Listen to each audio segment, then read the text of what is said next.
आता पुढे किती दिवस चालून काय नेमका परिणाम होणार?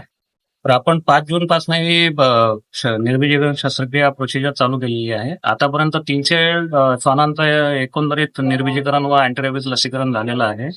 डेली ऍव्हरेज आपण इथं 40 ते 45 डॉगचं निर्बीजीकरण शस्त्रक्रिया करतोय आणि सलग हे 3 वर्ष ही मोहीम जर चालू राहिली तर यावरती आपल्याला श्वानांच्या पॉप्युलेशनवरती कंट्रोल करणं शक्य होणार आहे. तर या मोहिमेमार्फत जे काही आहे यामध्ये टोळ्या फॉर्म होण्याचं प्रमाण कमी होईल, श्वानांची उत्पत्ती कमी होईल, तसेच जो डेडलीएस्ट आजार आहे रेबीज, या रेबीजला हद्दपार